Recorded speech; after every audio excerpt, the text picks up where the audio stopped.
안녕하세요. 시청자 여러분.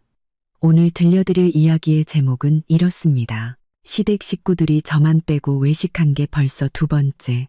저는 더 이상 싸우지 않고 조용히 친정으로 돌아가 꿀잠을 잤습니다.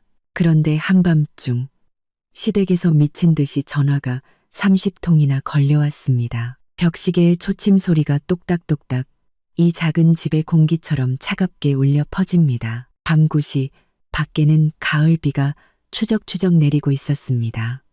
늦가을의 굳은 비는 사람의 마음까지 시리게 만들었죠. 저는 침대 가장자리에 앉아 아들 준수의 이마에 따뜻한 물수건을 올려주고 있었습니다. 아들은 오후부터 미열이 있었고 얕은 잠에 빠져들었다가도 이따금씩 깜짝 놀라며 잠결에 아빠를 불렀습니다. 그럴 때마다 제 마음은 칼로 베이는 듯 아팠습니다. 남편 민준 씨는 지금 집에 없습니다. 저녁 6시쯤 그는 새로 맞춘 네이비색 정장을 쫙 빼입고 향수까지 짙게 뿌린 채 거울 앞에서 머리를 매만지고 있었죠. 저는 아이를 안고 있다가 쫙 빼입은 남편에게 어딜 그렇게 멋지게 차려입고 가냐고 조심스럽게 물었습니다. 아이가 아프니 오늘만이라도 곁에서 좀 도와주면 안 되겠냐고요. 민준 씨는 저를 돌아보았지만 시선은 어딘가 피하는 듯했고 목소리는 언제나처럼 까칠했습니다. 여자가 뭘 안다고 그래? 오늘 현우 형님이랑 중요한 손님 만나러 가야 해. 이 계약이 얼마나 큰 건지 알아? 우리 집 먹고 사는 게 여기에 달렸다고. 그는 집에 있는 아내와 자식은 애나 잘 보고 남편 일에 방해나 되지 말라고 덧붙였습니다. 말을 마친 그는 아이는 돌아보지도 않은 채 구두를 신고 현관을 나섰습니다. 오토바이 시동 거는 소리가 요란하게 울리더니 이내 멀어졌고 10평 남짓한 작은 집에는 저와 아들만 덩그러니 남았습니다. 이 집은 제가 결혼할 때 친정 부모님께서 마련해 주신 집이었습니다. 작은 골목 깊숙한 곳에 있었죠. 넓지는 않았지만 저는 내부에 최고급 가구들을 들여놓아 아늑하고 부족함 없이 꾸몄습니다. 하지만 시댁 식구들의 눈에 이 집은 그저 쥐구멍일 뿐이었고 가난하고 볼품없는 저희 친정의 증거일 뿐이었습니다. 한숨을 쉬며 휴대폰을 들었습니다. 남편에게 언제쯤 오냐고 문자를 보내려던 참이었습니다. 화면이 켜지자마자 인스타그램 알림이 눈에 들어왔습니다. 아주버님, 즉 민준 씨의 형인 민호 씨의 아내, 형님이 세계시물을 올린 것이었죠. 궁금해서 눌러보았습니다. 게시글의 첫 문장이 제 가슴에 비수처럼 꽂혔습니다.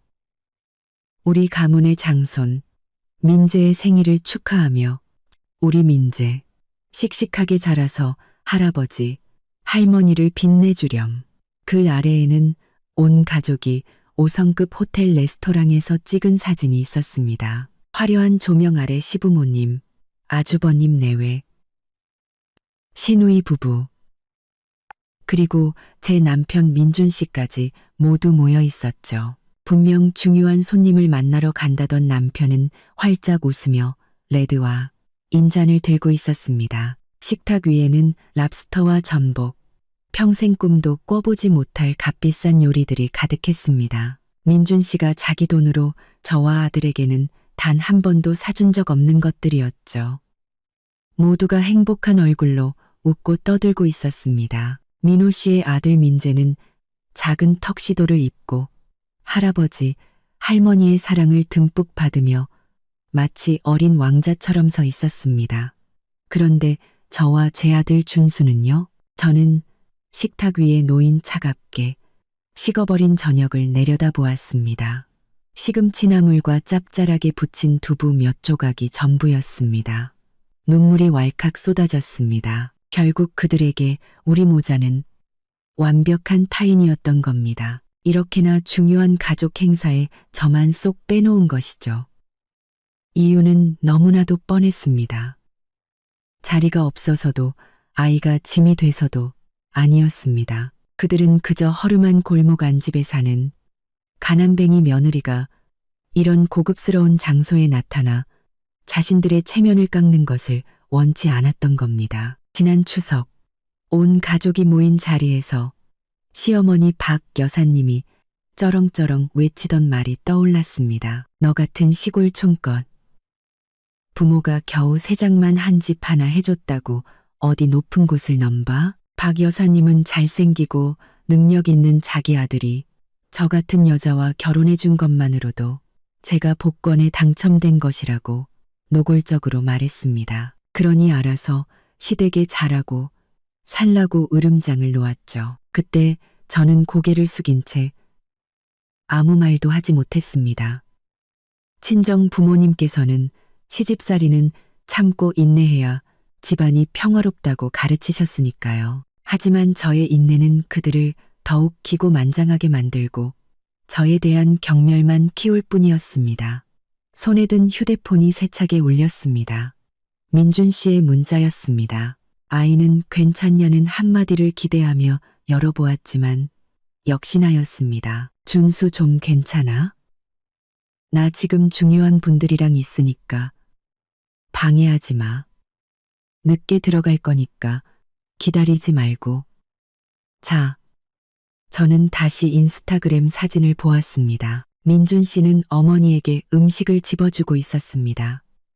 그 아첨하는 듯한 미소는 너무나 낯설었습니다. 결혼 후 3년간 저는 남편에게 단돈 10원 한 장 요구한 적이 없었습니다. 남편의 월급은 전부 시어머니가 관리하셨고 생활비는 제 개인 저축과 부업으로 버는 푼돈으로 해결했습니다. 저는 좋은 아내, 착한 며느리가 되기 위해 최선을 다해 가정을 꾸려왔습니다. 하지만 돌아온 것은 이 뻔뻔한 거짓말뿐이었습니다. 아들 준수가 뒤척였습니다. 아이의 몸이 불덩이 같았습니다. 저는 서둘러 해열제를 가져와 아이에게 먹였습니다. 열에 달아 빨개진 아이의 순수한 얼굴을 보니 마음이 찢어질 듯 아프면서도 동시에 전에 없던 분노가 치밀어 올랐습니다. 왜 제 아들은, 그들의 친손자는 여기서 이렇게 고통받아야 하는 걸까요? 그들이 의미 없는 축배를 들며 호의호식하는 동안에요. 왜 제가 이 모욕을 계속 참아야만 하는 걸까요? 지난 3년간 제가 제 진짜 신분을 숨기고 검소하게 살아온 것은 누구를 시험하기 위해서가 아니었습니다. 저는 과거의 민준 씨를 소중히 여겼기 때문입니다. 배고플 때라면 반쪽을 나눠주던 남자.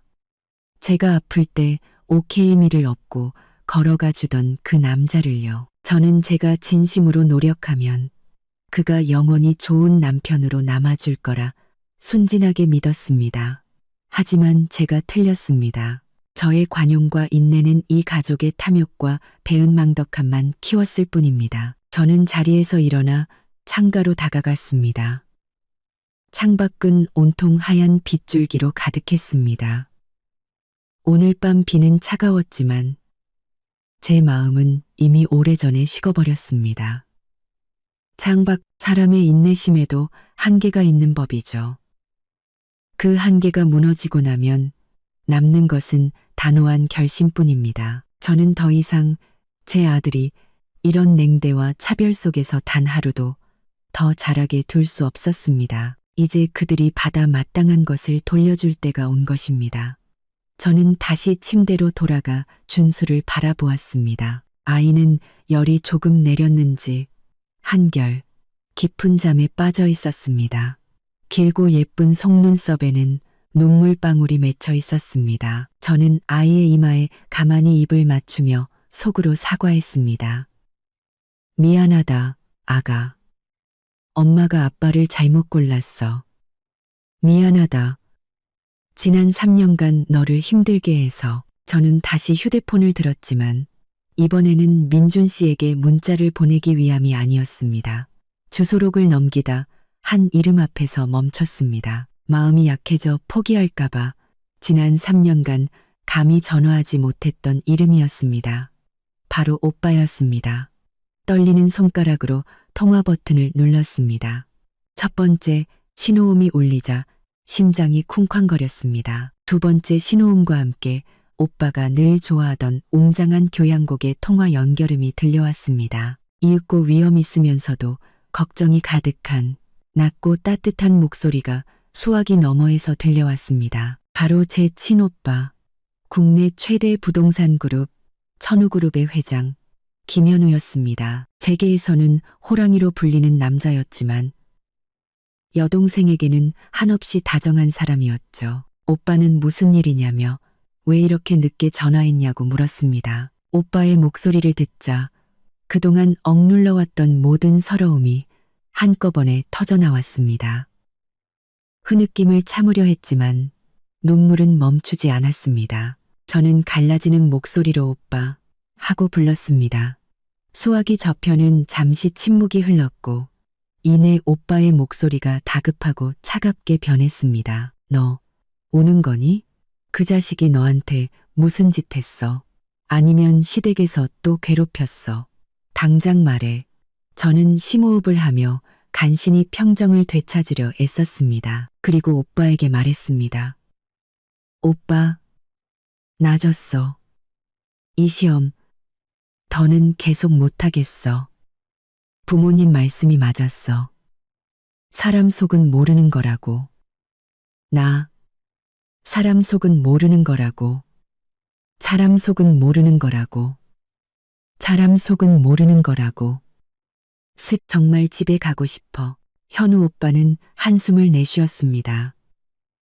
그의 목소리는 안타까움으로 가득 차 있었습니다. 내가 그럴 줄 알았다. 고집 부리더니 오기야, 금이야, 자란 내 동생이 그 코딱지만 한 집에서 사는 것만으로도 속상해 죽겠는데 그 가짜는 인간들 눈치까지 보고 살아야 했으니 오빠는 오늘 밤 그들이 저에게 무슨 짓을 했냐고 물었습니다. 저는 준수가 아픈 일, 민준 씨가 손님 접대를 핑계로 우리 모자만 빼고 온 가족이 5성급 호텔에서 장손 생일 파티를 한 일을 간략하게 설명했습니다. 담담한 목소리로 말하려 했지만 한마디 한마디가 오빠의 심장을 찌르는 칼날 같았을 겁니다. 이야기를 다 듣고 난 오빠는 한동안 말이 없었습니다. 폭풍전야의 무서운 침묵이었습니다. 저는 오빠의 성격을 잘 압니다. 화가 날수록 말이 없어지는 사람이죠. 이윽고 오빠는 제가 잘못한 것이 없음에도 불구하고 소름이 돋을 정도로 차가운 목소리로 입을 열었습니다. 중요한 개인 물품이랑 너랑 준수 신분증만 챙겨. 나머지는 다 버려. 그런 쓰레기들 우리 집에 가져올 필요 없어. 저는 걱정스러운 마음에 오빠에게 뭘 하려는 거냐고 물었습니다. 현우 오빠는 단호하게 대답했습니다. 지금 바로 데리러 갈게. 너 고생할 만큼 했어. 지금 이 순간부터 내 동생 김서연을 울리는 놈은 이 세상에 태어난 걸 후회하게 만들어주겠어. 오빠는 15분 안에 도착하겠다고 했습니다. 저는 망설이며 말했습니다. 오빠, 우리 집 골목이 너무 좁아서 차가 들어오기 힘들 텐데. 오빠는 제 말을 잘랐습니다. 걱정하지 마. 필요하다면 그 골목을 밀어버려서라도 널 데리러 갈 테니까.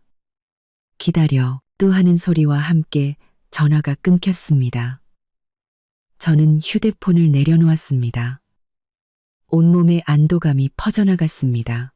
결정은 내려졌고 더 이상 돌아갈 길은 없었습니다. 저는 일어나 옷장 위에서 작은 여행 가방을 꺼냈습니다. 가방에는 준수의 옷 몇 벌과 출생신고서, 등본 같은 중요한 서류들만 챙겨 넣었습니다. 지난 3년간 쥐꼬리만 한 월급으로 샀던 옷가지들, 아끼고 아껴 장만했던 살림살이들은 모두 남겨두었습니다. 지난 3년간 그것들은 과거에 속한 물건들이었고 민준 씨의 아내 서연, 박 여사님 눈에 비친 가난뱅이 며느리의 것이었으니까요. 저는 마지막으로 집안을 둘러보았습니다. 한때 제가 정성껏 가꾸었던 보금자리, 평범한 삶을 꿈꾸었던 곳이었습니다. 하지만 이제 이곳은 제 자유와 자존감을 가두는 비좁은 세 장에 불과했습니다. 화장대 위에서 저는 얇은 14K 결혼 반지를 뺐습니다. 이 반지는 예전에 민준 씨가 금은방 주인과 한 푼 두 푼 흥정하며 비싸다고 투덜대면서 사준 것이었습니다. 저는 그 반지를 집열쇠 꾸러미 옆에 두었습니다. 하나의 끝은 또 다른 해방이었습니다. 저는 준수를 안아 올렸습니다. 아이는 곧 닥쳐올 폭풍에 대해 아무것도 모른 채 천사 같은 얼굴로 잠들어 있었습니다. 아이에게 따뜻한 외투를 입히고 털모자를 조심스럽게 씌웠습니다. 밖에 빗줄기는 잦아들었지만 골목 입구에서부터 다른 소리들이 들려오기 시작했습니다. 차량 엔진의 굉음, 육중한 발걸음 소리, 그리고 이웃들의 웅성거리는 소리, 오빠가 도착한 것입니다. 우리 집으로 들어오는 골목은 본래 아주 조용했습니다. 특히 비바람이 부는 밤에는 더욱 그랬죠. 골목폭은 오토바이 2대가 겨우 비켜갈 수 있을 정도로 좁았고 양옆으로는 낡고 오래된 단층 집들이 다닥다닥 붙어 있었습니다. 이곳 주민들은 대부분 육체노동을 하는 분들이라 내일 일찍 일을 나가기 위해 일찍 잠자리에 들곤 했습니다. 하지만 오늘 밤 그 고요함은 완전히 깨져버렸습니다. 저는 아이를 안고 대문 밖으로 나섰습니다. 고출력 제논 헤드라이트에서 뿜어져 나오는 눈부신 불빛이 정면으로 쏟아져 들어와 눈을 찡그려야 했습니다. 눈앞에 펼쳐진 광경은 마음의 준비를 했음에도 불구하고 압도적이었습니다. 골목 입구의 큰 길을 따라 최고급 세단들이 줄지어 서 있었습니다. 검은색 롤스로이스 팬텀 한 대가 골목 입구를 떡하니 막고 서 있어 골목 주민들은 다른 길로 돌아가야 할 판이었습니다. 현우 오빠는 진흙탕을 아랑곳하지 않고 큰 길에서부터 우리 집 문 앞까지 성큼성큼 걸어 들어왔습니다. 낯선 불빛과 소음에 잠이 깬 이웃들이 하나둘씩 문을 열고 나와 구경하고 있었습니다. 골목 어기 슈퍼 아주머니, 오토바이 택배 기사 아저씨, 분식집 이모님까지 모두가 입을 떡 벌리고 놀란 표정이었습니다. 그들은 작은 소리로 속삭이며 차들을 가리켰습니다. 저렇게 비싼 차가 누구네 차냐며 웅성거렸죠. 어떤 사람은 민준 씨가 사채업자에게 빚이라도 졌나 추측했지만 다른 사람이 곧바로 반박했습니다. 어떤 사채업자가 저런 차를 타고 다녀? 그들은 검은 정장을 입고 무전기를 찬 얼음장처럼 차가운 표정의 경호원들을 보고서야 저 차들이 재벌 회장님의 차라는 것을 알아차렸습니다. 소란스러운 분위기 속에서 롤스로이스의 뒷문이 천천히 열렸습니다. 한 남자가 차에서 내렸습니다. 그는 섬세하게 재단된 회색빛 명품 정장을 입고 있었고 훤칠한 키와 당당한 풍채는 명령에 익숙한 리더의 기품을 뿜어내고 있었습니다. 바로 제 오빠 현우였습니다. 그의 뒤로는 건장한 경호원 2명이 따랐고 그중 한 명은 보슬비가 내리는 날씨에도 불구하고 재빨리 오빠에게 우산을 씌워주었습니다. 현우 오빠는 비좁은 골목을 둘러보며 짙은 눈썹을 살짝 찌푸렸습니다.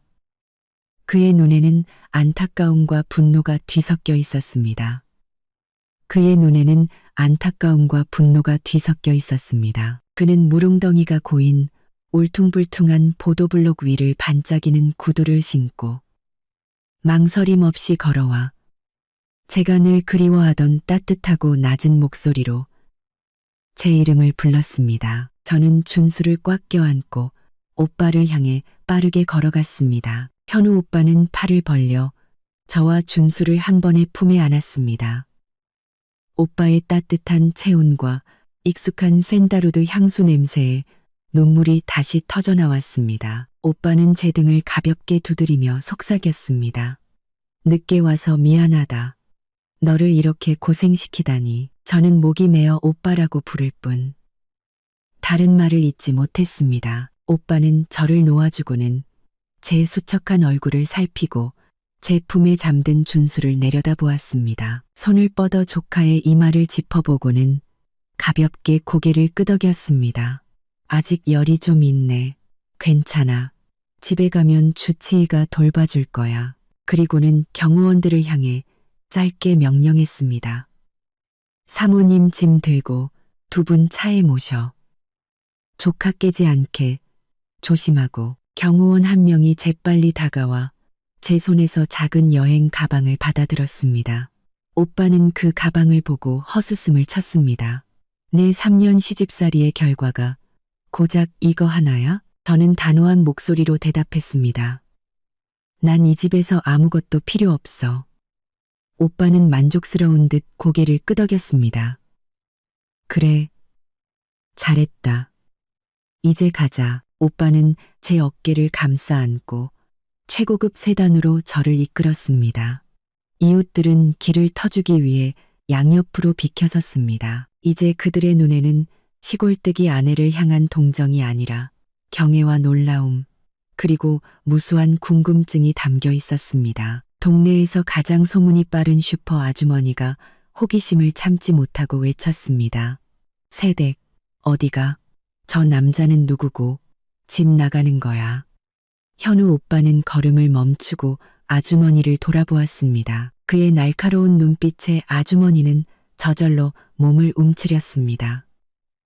오빠는 비즈니스용 미소를 지었지만 그 미소는 차갑기 그지없었습니다.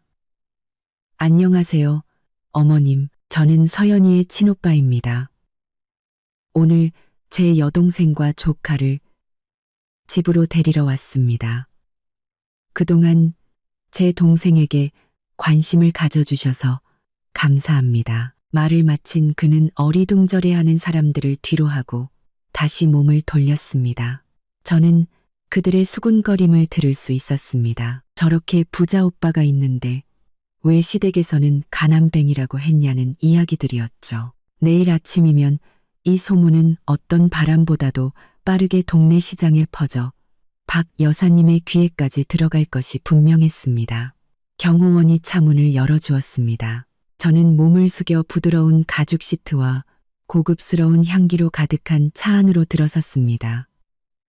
오빠가 옆자리에 앉으며 기사에게 저택으로 가라고 지시했습니다. 차들은 천천히 움직이기 시작했고 작은 골목과 어두운 단층집, 그리고 눈물로 가득했던 3년의 청춘을 뒤로했습니다. 저는 차창 밖으로 가난한 동네의 희미한 불빛들이 점점 멀어지는 것을 보았습니다. 이번에 떠나면 저는 다시는 순종적인 아내의 모습으로 이곳에 돌아오지 않을 것입니다.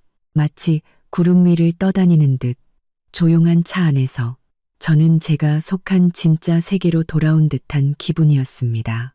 준수는 여전히 제 품에서 곤히 잠들어 있었습니다. 아이의 고른 숨소리만이 지금 제 마음을 달래주는 유일한 소리였습니다. 오빠는 차 안의 미니 냉장고를 열어 시원한 생수 한 병을 꺼내 뚜껑을 따서 제게 건넸습니다. 물 좀 마셔. 얼굴이 너무 상했잖아. 눈밑도 퀭하고. 그 자식이 너한테 아주 못되게 굴었구나. 저는 물병을 받아들고 고개를 저으며 씁쓸하게 웃었습니다. 때리거나 심한 욕을 하진 않았어. 하지만 냉대와 무시, 은근한 비교와 무시하는 말들이 매질보다 더 아팠어. 그들은 제가 복권 당첨된 거라고 생각했으니까요. 오빠는 주먹을 꽉 쥐었고 손등에 힘줄이 돋아났습니다. 멍청한 것들. 눈뜬장님이나 다름없지. 우리 그룹 덕에 겨우 먹고 사는 주제에 감히 천우그룹 회장 동생을 가르치려 들어? 그 복권이라는 게 찢어져 버리면 그때도 그렇게 잘난 척할 수 있을지 어디 한번 보자. 저는 걱정스럽게 오빠를 보며 물었습니다. 오빠, 그 사람들한테 뭘 하려는 거야? 그래도 민준 씨는 준수 아빠인데. 오빠는 저를 돌아보며 엄한 눈빛으로 말했습니다. 걱정하지 마. 조폭처럼 굴진 않을 거야. 난 사업가니까 사업가의 방식으로 처리할 거다. 감히 김씨 집안 사람을 건드린 대가가 어떤 건지 똑똑히 보여줄 거야. 너 마음 약해지지 마. 악인에게 베푸는 자비는 스스로에게 잔인한 짓이야. 저는 조용히 고개를 끄덕였습니다. 오빠 말이 맞았습니다. 저는 3년간 자비를 베풀고 인내했습니다. 하지만 그 결과는 극에 달한 무시뿐이었습니다. 만약 오늘 제가 떠나지 않았다면 저와 제 아들은 평생 그들 삶의 희미한 그림자로 남았을 겁니다. 오빠가 결혼 반지와 집 열쇠는 두고 왔냐고 물었습니다. 응. 거실 탁자 위에 올려뒀어. 이혼 서류는? 그건 너무 급해서 못 썼어. 오빠는 괜찮다는 듯 손을 저었습니다. 내일 우리 회사 변호인단 시켜서 작성하게 할게. 넌 서명만 하면 돼. 모든 법적 절차, 재산 분쟁, 양육권 문제는 변호사들이 알아서 할 거야. 민준 씨가 아내와 아이를 방치했다는 증거, 시댁 식구들이 정신적으로 학대했다는 증거는 이미 수집 중이야. 양육권은 무조건 우리가 가져올 수 있어. 감히 우리 조카를 빼앗을 생각은 꿈도 꾸지 못할 테니. 양육권 이야기를 듣자 마음이 한결 가벼워졌습니다.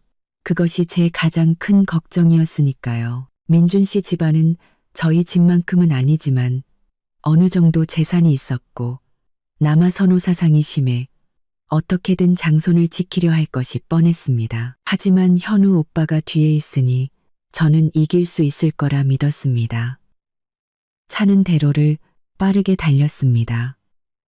밤의 도시는 불빛으로 찬란했습니다. 한운 대로를 빠르게 달렸습니다. 밤의 도시는 저는 하늘을 찌를 듯한 고층 빌딩과 화려한 쇼핑몰들을 바라보았습니다. 그중 상당수는 저희 가족 소유의 건물이었습니다. 저는 한때 그 화려한 삶을 포기하고 민준 씨네 부엌에 틀어박혀 설거지를 하고 청소를 하며 반찬값 문제로 시어머니의 잔소리를 들었습니다. 돌이켜보면 참 어리석었습니다. 사랑이 죄는 아니지만 맹목적인 사랑, 잘못된 사람을 사랑하며 스스로의 가치를 깎아내리는 것은 큰 죄였습니다. 저는 망설이며 물었습니다. 내일 그 가족들은 어떻게 될까? 오빠는 창밖을 보며 차갑게 웃었습니다. 내일은 그들 인생 최악의 날이 될 거다. 하지만 너에게는 찬란한 새 삶이 시작되는 날이 될 거야. 이제 곧 재미있는 연극이 시작될 테니 마음 단단히 먹고 지켜보기나 해. 차는 서울 최고의 부촌인 한남동으로 접어들었습니다. 정교한 문양이 새겨진 거대한 철문이 천천히 열렸습니다. 양옆으로 도열한 경호원들이 정중하게 고개를 숙였습니다. 하얀 자갈이 깔린 길을 따라 들어가자 웅장하고 화려한 대저택이 눈앞에 나타났습니다. 이곳이 바로 제 집이었습니다.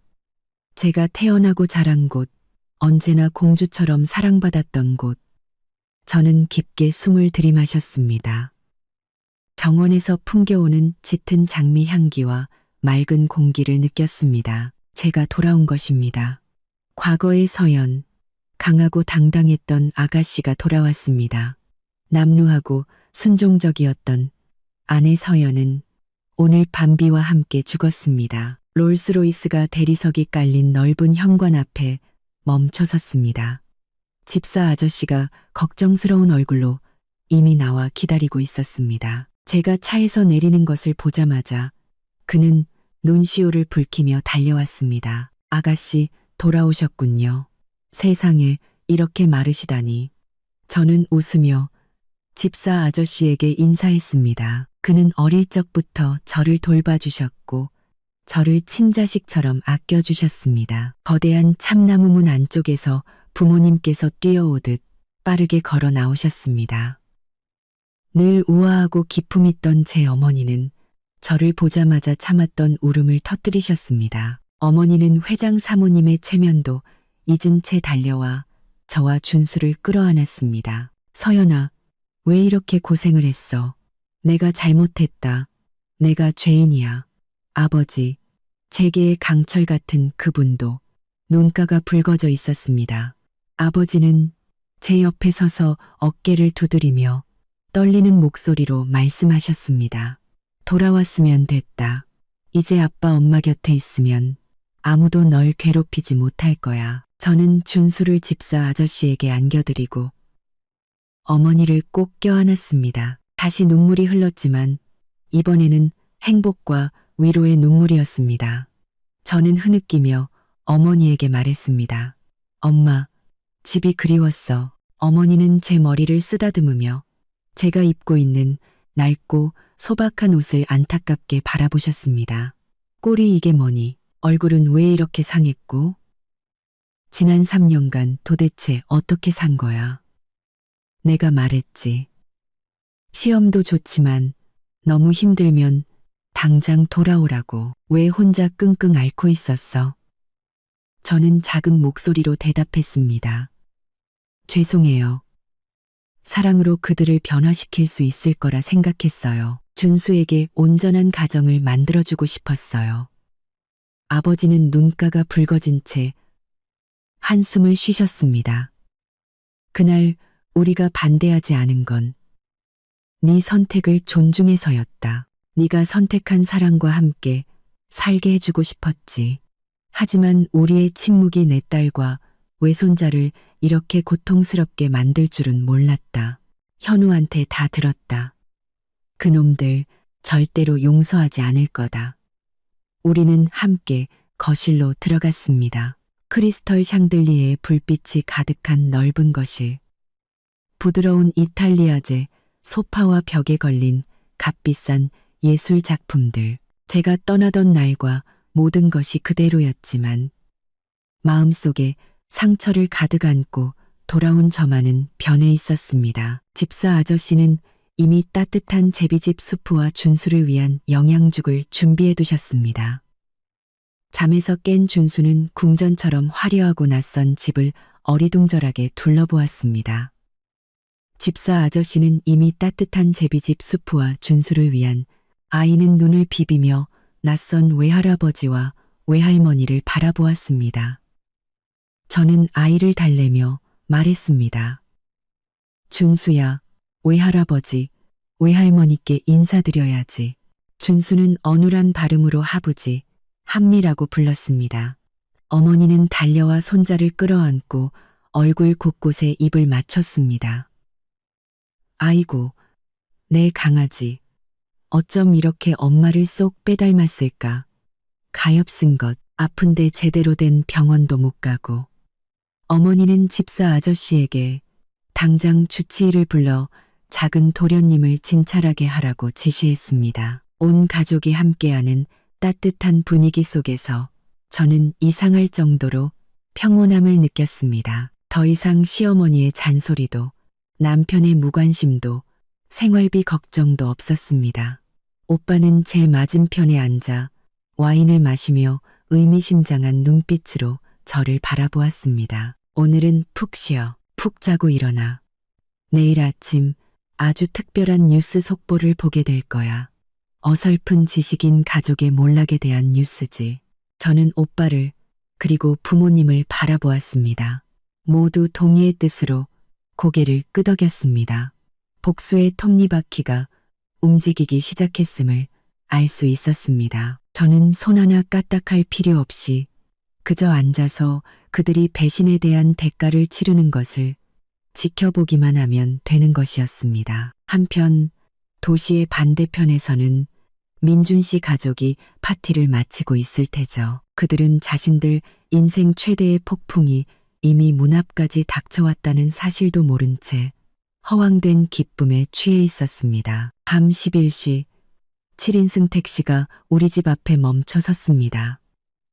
차 문이 열리자 짙은 술 냄새와 함께 시끄러운 웃음소리가 골목의 정적을 깼습니다. 민준 씨가 술에 취해 붉어진 얼굴로 가장 먼저 내렸습니다. 그는 비틀거리며 어머니를 부축해 차에서 내리게 했습니다. 박 여사님은 오늘 벨벳 소재의 와인색 원피스를 입고 엄지손가락만 한 가짜. 진주 목걸이를 걸친 채 만족스러운 표정이었습니다. 뒤이어 아주버님 민호 씨 내외와 아들 민재, 그리고 시누이까지 온 가족이 거나하게 취해 있었습니다. 박 여사님은 배를 두드리며 걸으면서 말했습니다. 이야, 역시 5성급 호텔 음식은 다르네. 달라. 그 전복 스테이크는 입에서 살살 녹더라. 민호야, 다음에 또 한 번 데려가죠. 민호 씨는 이쑤시개로 이를 쑤시며 연신 고개를 끄덕였습니다. 그럼요, 어머니, 별거 아닙니다. 곧 천우그룹 하청 계약만 따내면 돈 쓸 걱정 없어요. 그때는 한 달 내내 모시고 갈 수도 있습니다. 그 말을 들은 민준 씨도 형에게 아첨하며 끼어들었습니다. 형님, 저도 꼭 좀 데리고 다니면서 가르쳐 주세요. 요즘 제 회사가 영 재미가 없어서요. 가족들은 시끄럽게 웃고 떠들며 집 안으로 들어섰습니다. 민준 씨는 주머니를 뒤져 열쇠를 찾았지만 아무리 찾아도 보이지 않았습니다. 그는 욕을 중얼거리더니 문을 쾅쾅 두드리며 저를 불렀습니다. 서연아, 빨리 문 안 열어? 아주 죽은 듯이 자네. 대답은 없었고 집은 여전히 어둠 속에 잠겨 있었습니다. 박 여사님은 얼굴을 찌푸리며 불쾌한 기색을 드러냈습니다. 저 버릇없는 것, 남편이 늦게 들어오는데 문도 안 열어주고 불까지 끄고자? 내가 들어가서 아주 따끔하게 버릇을 고쳐놔야지. 민준 씨가 몇 번 더 문을 두드렸지만 여전히 아무런 기척이 없었습니다. 그는 짜증을 내며 화분 밑에 숨겨둔 비상 열쇠를 꺼내 문을 열었습니다. 녹슨 철문이 끽 소리를 내며 열렸습니다. 가족들은 우르르 집 안으로 들어가 불을 환하게 켰습니다. 그러나 눈앞에 펼쳐진 광경에 그들의 얼굴에서 웃음기가 싹 사라졌습니다. 거실은 텅 비어 있었고 저와 준수의 모습은 보이지 않았습니다. 식탁 위에는 아무도 손대지 않은 차가운 저녁 식사가 그대로 놓여 있었습니다. 민준 씨는 주위를 둘러보며 제 이름을 크게 불렀습니다. 서연아, 어디 갔어? 눈치 빠른 형님이 탁자를 가리키며 소리쳤습니다. 여러분, 저기 좀 봐요. 모두의 시선이 그곳으로 향했습니다. 유리 탁자 위 조화가 꽂힌 화병 옆에 제14K 결혼 반지가 집 열쇠 꾸러미와 함께 덩그러니 놓여 있었습니다. 형광등 불빛 아래 반지는 차갑고 외로운 빛을 내뿜었습니다. 민준 씨는 얼어붙었습니다. 그는 반지를 집어들었고 그의 눈은 놀라움으로 커졌습니다. 박 여사님은 입을 삐죽이며 비웃었습니다. 또 삐져서 친정에 갔겠지. 우리가 자기 빼고 외식한 거 알고 질투하는 거야. 내버려둬. 며칠 굶으면 돈 떨어져서 제 발로 기어들어올 테니까. 걔네 집구석이 뭐 대단하다고 어딜 가겠어? 민호 씨도 낄낄거리며 동의했습니다. 어머니 말씀이 맞아요. 여자는 오냐오냐 해주면 안 돼요. 버릇만 나빠지지. 어디 얼마나 버티나 한번 보자고요. 민준 씨는 어머니와 형의 말을 듣고는 마음이 누그러졌습니다. 술 기운에 깊이 생각할 정신도 없었죠. 그는 반지를 탁자 위에 탁 소리 나게 던지며 손을 휘저었습니다. 냅둬. 가만히 있는 사람 속 뒤집어 놓더니 내일 데리러 가면 바로 돌아올 거야. 가족들은 다시 시끄럽게 떠들기 시작했습니다. 집이 좁고 덥다. 소파가 싸구려라 허리가 아프다며 불평을 늘어놓았습니다. 아무도 이 깊은 밤에 우리 모자가 어디로 갔는지 걱정하지 않았고 제가 결혼 반지를 두고 간 것에 의미를 생각하는 사람도 없었습니다. 민준 씨는 비틀거리며 침실로 들어갔습니다. 텅 빈 침대, 가지런히 정돈된 이불을 보고 순간 불안감이 스쳤지만 이내 졸음이 몰려와 그 생각은 사라졌습니다. 그는 침대에 쓰러져 코를 골기 시작했습니다. 그들은 탁자 위에 남겨진 결혼 반지가 이 관계의 종지부라는 것을, 그리고 오늘 밤 이 집의 고요함이 모든 것을 앗아갈 폭풍전의 마지막 평온이라는 것을 전혀 알지 못했습니다. 월요일 아침, 하늘은 흐렸고 순탄치 않은 하루를 예고하는 듯 했습니다. 민호 씨는 일찍 일어나 작업복을 깔끔하게 다려 입고 머리에는 왁스를 발라 단정하게 빗었습니다. 오늘은 중요한 날이었습니다. 천우그룹의 하청 계약 2단계에 서명하러 공사 현장에 가는 날이었죠. 그의 머릿속은 이미 돈이 쏟아져 들어와 새 차를 사고 더 큰 집으로 이사하는 상상으로 가득했습니다. 산장으로 민호 씨는 낡은 트럭을 몰고 로얄 팰리스 신도시 개발 프로젝트 공사장 정문에 도착했습니다. 도착하자마자 그는 뭔가 이상하다는 것을 느꼈습니다. 공사장 문은 굳게 닫혀 있었고 경비는 평소보다 삼엄했습니다. 그는 경적을 울리며 문을 열라는 신호를 보냈습니다. 평소에 그가 주는 담배를 곧잘 받던 늙은 경비원이 차가운 얼굴로 걸어 나왔습니다. 그는 손을 들어 정지를 명령했습니다. 민호 씨는 차창을 내리고 비굴하게 웃으며 물었습니다. 아저씨, 오늘 왜 이렇게 삼엄하세요? 저 좀 들여보내주세요. 경비원은 손에 든 명단을 보더니 고개를 저었습니다. 이 차량과 이민호라는 이름의 사람은 공사장에 출입할 수 없습니다. 프로젝트 관리 본부에서 직접 내려온 명령입니다. 민호 씨는 얼어붙었습니다.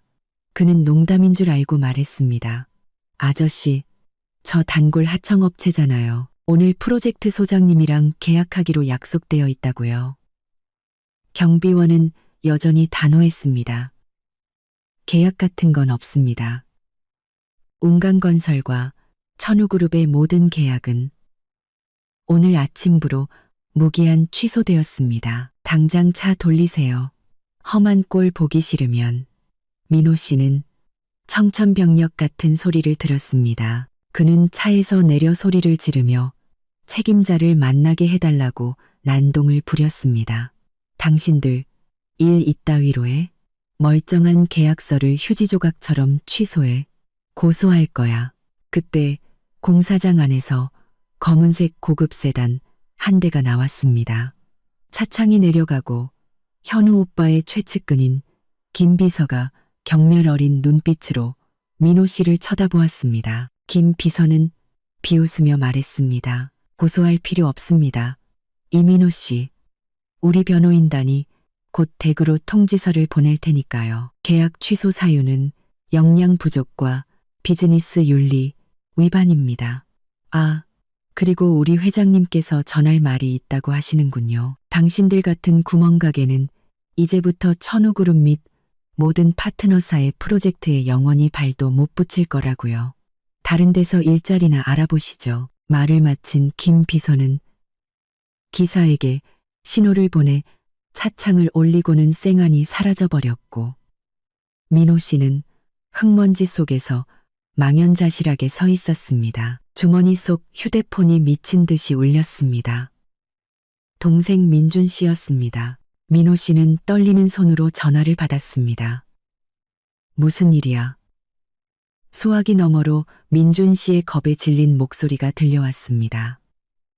형, 큰일 났어.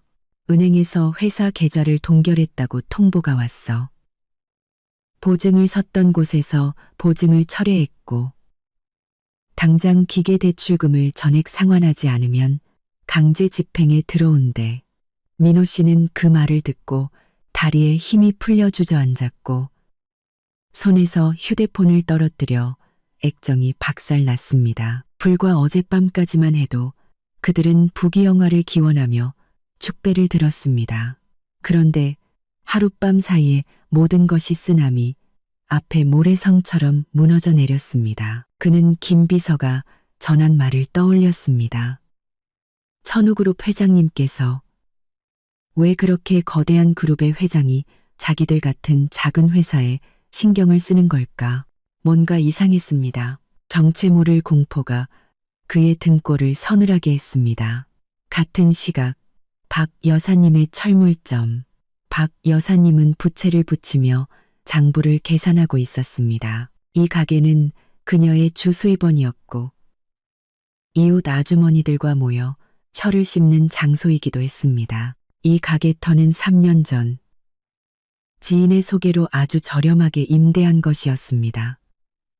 그녀는 자신이 입담이 좋아 횡재했다고 늘 자랑스러워했죠. 검은색 세단 한 대가 가게 앞에 멈춰섰습니다. 말끔한 정장 차림의 남자 2명이 서류 가방을 들고 내렸습니다. 박 여사님은 큰 손님인 줄 알고 버선발로 뛰어나가 반갑게 맞이했습니다. 어유, 뭘 찾으세요? 시멘트, 벽돌. 우리 가게에 다 있어요. 이 동네에서 제일 싸게 드립니다. 남자 중 한 명이 안경을 고쳤으며 서류 뭉치를 꺼내 책상 위에 올려놓았습니다. 저는 이 상가 건물의 소유주를 대리하는 변호사입니다. 오늘부로 임대차 계약을 조기 해지하고 상가를 회수하기 위해 왔습니다. 박 여사님은 그 말을 듣고 길길이 날뛰었습니다. 아니, 무슨 소리야. 계약 기간이 5년인데 이제 겨우 3년 됐어. 나가라니. 어딜 나가. 장사 잘하고 있는데 못 나가. 변호사는 침착하게 계약서를 펼쳐 마지막 장에 아주 작은 조항을 가리켰습니다. 계약서에 명시되어 있습니다. 임차인이 소유주 또는 소유주 가족의 명예와 신용을 훼손하는 행위를 할 경우 임대인은 언제든 일방적으로 계약을 해지할 수 있다. 그리고 당신은 이 조항을 심각하게 위반했습니다. 박 여사님은 눈을 동그랗게 떴습니다. 내가 뭘 어쨌다고 명예를 훼손해? 난 그저 성실하게 장사했을 뿐이야. 사람한테 누명 씌우지 마. 집주인이 누군데? 당장 나와서 나랑 얘기하라고 해. 내가 김씨 집안 사람이랑 사돈이야. 함부로 굴지 마. 변호사는 비웃으며 날카로운 눈빛으로 박 여사님을 쏘아보았습니다. 그는 또박또박 말했습니다. 방금 말씀하신 그 김씨 집안에서 회수 명령을 내렸습니다. 이 땅의 소유주는 서현 자산운용으로 천우그룹의 자회사입니다. 그리고 서현 자산운용의 대표는 바로 당신의 전 며느리인 김서연 씨입니다. 김서연이라는 이름이 박 여사님의 귓가에 천둥처럼 울렸습니다. 그녀는 입을 떡 벌렸고 손에 들고 있던 부채를 땅에 떨어뜨렸습니다. 그녀는 더듬거리며 되물었습니다. 서연이? 그 시골뜨기 서연이가? 걔가 어떻게 땅이 있어서 나한테 세를 줘? 사람 잘못 본 거 아니에요? 변호사는 더 이상 실랑이 하지 않았습니다. 그는 마지막 통지서를 내밀었습니다. 계약은 어제부로 만료되었으며 재계약 의사가 없음을 통보합니다. 3일의 시간을 드릴 테니 모든 짐을 빼십시오. 또한 명예훼손 조항 위반으로 보증금 6개월치는 손해배상금으로 몰수됩니다. 말을 마친 그들은 뒤돌아 가버렸고 박 여사님은 건축 자재 더미 속에서 망연자실하게 서 있었습니다. 그녀는 다리에 힘이 풀려 의자에 주저앉았습니다. 서연이, 내 며느리가 집주인이라고? 흩어져 있던 조각들이 머릿속에서 마구 뒤섞였습니다. 그녀는 서연이를 구박하고 서연이가 사는 집을 무시했던 순간들을 떠올렸습니다. 결국 그녀는 지금까지 서연이의 땅 위에서 서연이의 재산으로 돈을 벌면서 서연이를 가난하다고 욕했던 것이었습니다. 박 여사님은 가슴을 부여잡고 숨을 헐떡였습니다. 뒤늦은 후회와 극심한 공포가 그녀의 마음을 잠식하기 시작했습니다. 그녀는 서둘러 떨리는 손으로 민준 씨에게 전화를 걸었습니다.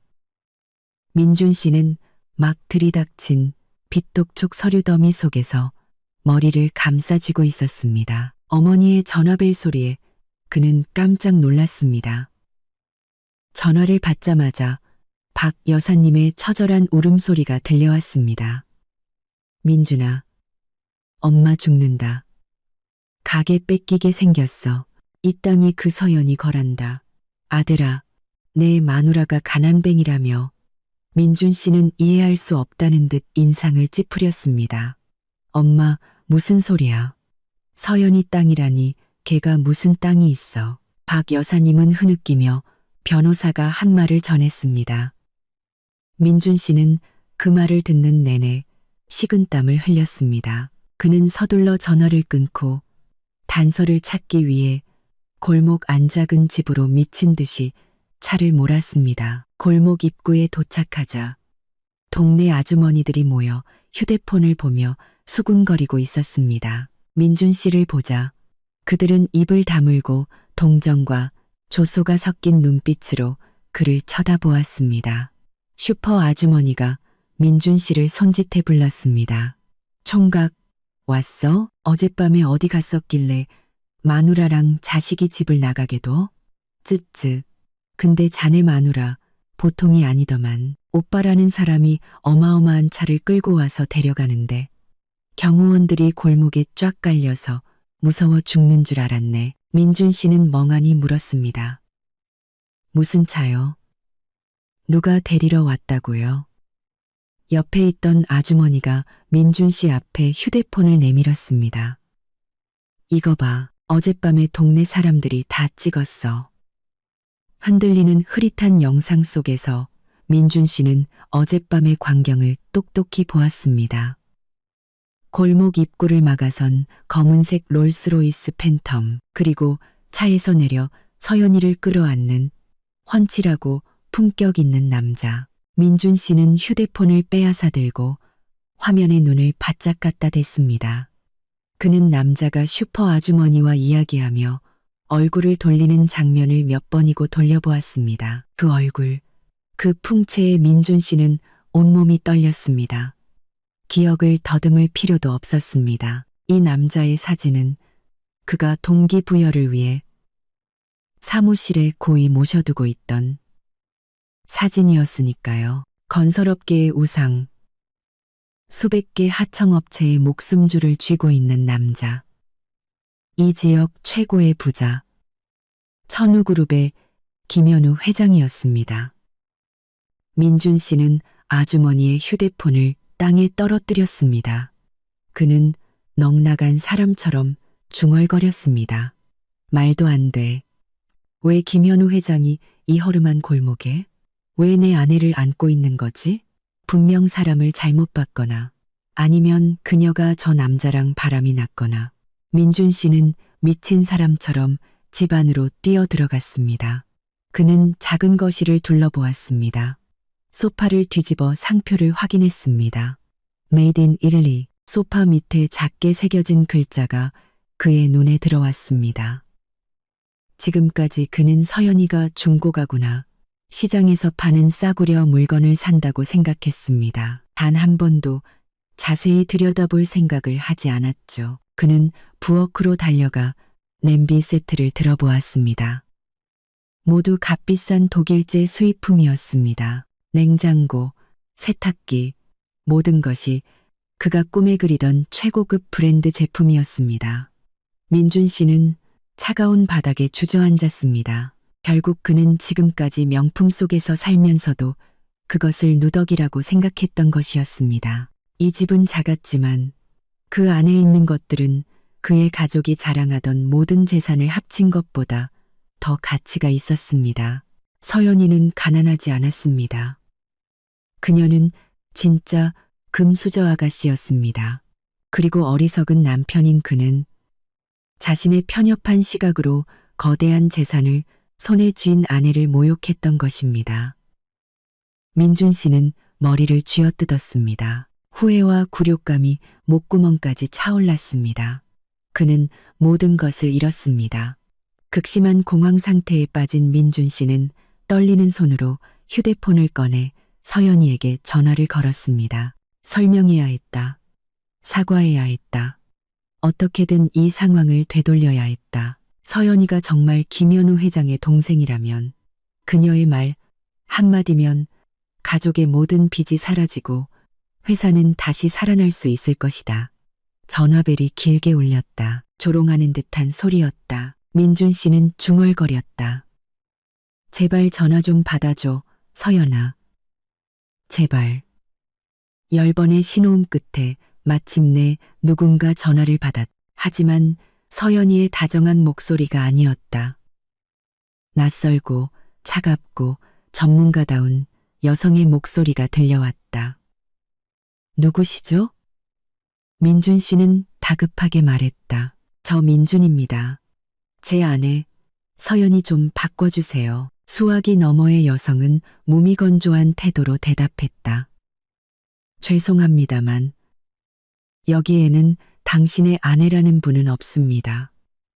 저는 김서연 부회장님의 비서입니다. 부회장님께서는 지금 그룹 발전 전략 회의 중이라 낯선 분의 전화를 받을 시간이 없습니다. 민준 씨는 절망적으로 소리쳤다. 낯선 사람이라니. 내가 남편이야. 당장 바꿔줘. 비서는 전화기 너머로 비웃음을 터뜨렸다. 그 웃음은 칼날처럼 날카로웠다. 착각하셨네요. 오늘 아침 저희 측 변호사가 법원에 이혼 소장을 제출했습니다. 법적으로 당신들은 곧 아무 관계도 아니게 될 겁니다. 아, 부회장님께서 당신에게 따로 전할 말이 있다고 하셨습니다. 민준 씨는 희미한 희망을 품고 숨을 죽였다. 비서는 또박또박 말을 이었다. 그 골목 간집은 사람의 속을 시험해보기 위해 부모님께서 주신 것이었다고 합니다. 이제 그 속을 확실히 알았으니 그 집은 당신 가족에게 선물로 주겠다고 하셨습니다. 당신들의 어리석음과 탐욕을 기념하는 선물로요. 잘 간직하고 사세요. 곧 갈 곳도 없어질 테니까요. 그 말을 끝으로 전화는 뚝 끊겼다. 민준 씨는 수화기 너머에 무정한 신호음을 들으며 하늘이 무너지는 듯한 기분을 느꼈. 그는 힘없이 팔을 늘어뜨렸다.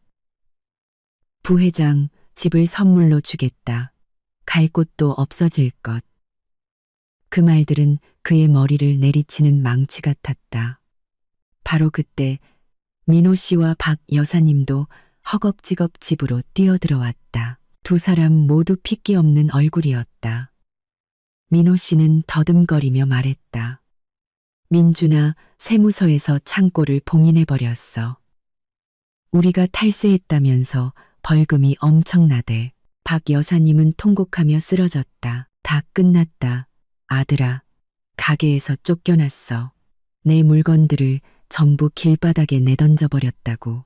민준 씨는 어머니와 형, 그리고 거울에 비친 자신의 모습을 보았다. 실패하고 나약하고 눈이 먼 남자. 그는 웃음을 터뜨렸다. 미친 사람처럼 일그러진 웃음이었다. 그는 운명의 장난에 그리고 사람을 무시한 대가가 너무나도 비싸다는 사실에 웃었다. 온 가족은 서연이의 사치품으로 가득 찬 작은 집에서 서로를 부둥켜 안고 완전한 몰락의 맛을 보기 시작했다. 하지만 이것은 시작에 불과했다. 회장 오빠의 분노는 아직 끝나지 않았다. 그 작은 단층 집은 무겁고 암울한 공기로 그 어느 때보다 비좁게 느껴졌다. 박 여사님은 소파에 주저앉아 귀신이라도 본 듯 창백한 얼굴을 하고 있었다. 손이 떨려 물컵조차 제대로 들지 못했. 박 여사님은 더듬거리며 물었다. 민준아, 확실해. 그 서연이가 정말 재벌집 딸이라고? 혹시 우리를 속이려고 사람을 고용한 건 아니고? 민준 씨는 씁쓸하게 웃으며 롤스로이스 영상이 담긴 휴대폰을 탁자 위로 던졌다. 어머니, 직접 보세요. 저 롤스로이스, 저 번호판, 저렇게 줄지어선 경호원들을 누가 고용할 수 있겠어요. 저 남자는 천우그룹 김현우 회장, 이 나라 최고의 부자예요. 제가 똑똑히 봤어요. 틀림없어요. 민호 씨는 벽에 기댄 채 식은땀을 줄줄 흘렸다. 그는 머리를 쥐어뜯으며 공포에 질린 목소리로 말했다. 어쩐지 우리 회사가 그렇게 빨리 계약이 끊기고 계좌가 동결될 리가 없지. 천우그룹의 힘이라면 하룻밤 사이에 이런 일을 벌이는 건 식은 죽 먹기야. 어머니, 우리 죽었어요. 왕족을 건드린 거라고요. 박 여사님은 그 말을 듣고 눈이 뒤집혔다. 그녀는 가슴을 부여잡고 숨을 헐떡였다. 세상에, 내가 무슨 짓을 한 거야. 재벌 회장 딸한테 총것이라고 욕하고 밥하고 빨래하라고 부려먹고 이 집을 세장이라고 비웃었어. 봉황이 닭 행세를 하고 있었는데 우물 안개구리였던 건 바로 나였구나. 그 말을 끝으로 그녀는 의자 위로 쓰러져 기절했다. 온 가족이 허둥지둥 달려들어 응급처치를 하고 인중을 누르고 나서야 그녀는 겨우 정신을 차렸다. 눈을 뜨자마자 박 여사님은 통곡하기 시작했다. 그녀는 겨우 정신을 차렸다. 그녀는 민준 씨의 등을 마구 때리며 그를 탓했다. 네가 남편이면서 마누라 뒷조사하나 제대로 안 해봐? 너 때문에 우리 집이 꼴이 된 거야. 이제 그 집은 재벌이고 우리 같은 개미 한 마리 밟아 죽이는 건 일도 아니라고. 민준 씨는 묵묵히 매를 맞으며 아무 말도 하지 못했다. 그는 서연이가 정직하게 사업하고 편법을 쓰지 말고 남에게 기대지 말라고 조언했던 순간들을 떠올렸다. 그때 그는 여자가 뭘 아냐며 비웃었었다. 이제와 생각하니 서연이가 했던 말 한마디 한마디는 명문가에서 제대로 교육받은 사람의 금쪽 같은 조언이었다. 형님은 옆에 서서 핏기 없는 얼굴을 하고 있었다. 그녀는 시어머니를 따라 서연이의 험담을 하고 옷차림이 촌스럽다고 비웃었던 순간들을 떠올렸다. 회사가 파산하고 남편이 실직하고 빚더미에 앉을 것을 생각하니 두려움에 몸이 떨렸다. 민준 씨의 휴대폰이 다시 울렸다. 이번에는 은행에서 온 문자였다. 회사 대출금 상환을 위해 그의 개인 계좌가 동결되었다는 통보였다. 민준 씨는 힘없이 팔을 늘어뜨렸다. 그는 공황 상태에 빠진 가족들을 보며 마음이 찢어지는 듯했다.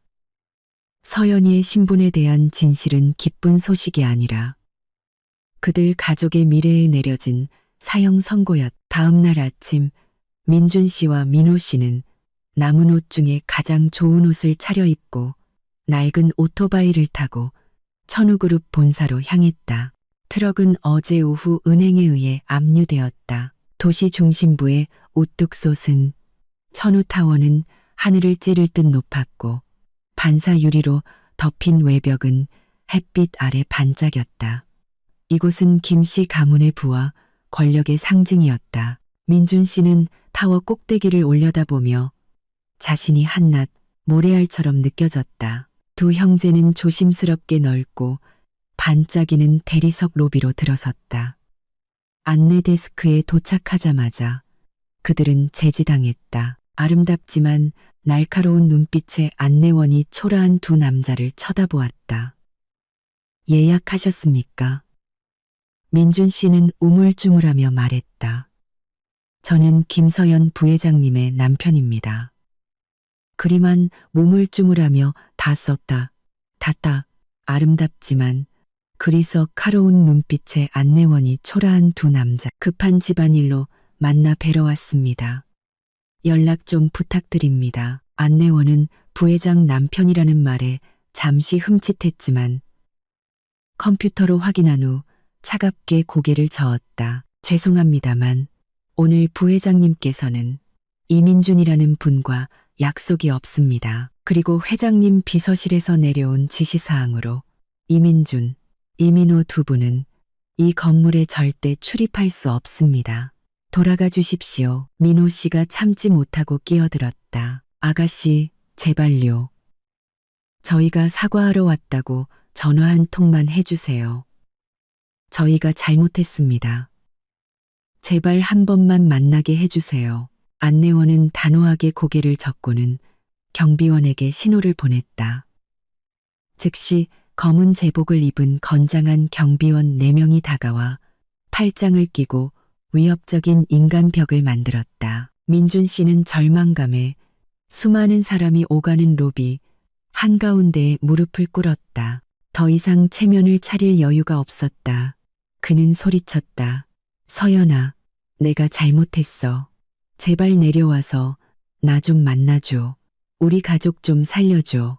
민호 씨도 동생이 무릎 꿇는 것을 보고 황급히 따라 무릎을 꿇었다. 한 집안의 가장이었던 두 남자는 이제 수백 명의 직원과 고객들 앞에서 비참하게 구경거리가 되어 있었다.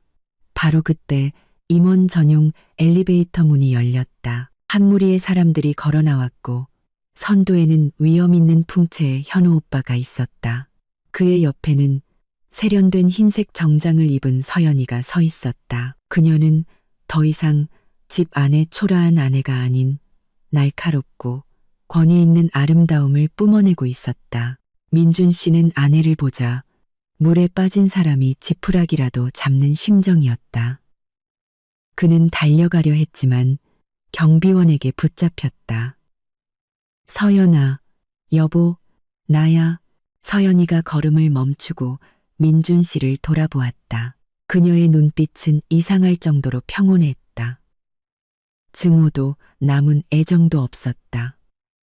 그녀는 마치 길에서 마주친 낯선 사람을 보듯 민준 씨를 쳐다보았다. 현우 오빠가 옆에서 비웃었다. 그는 경비원에게 잠시 손을 풀라고 신호를 보낸 뒤 무릎 꿇고 있는 두 형제에게 다가갔다.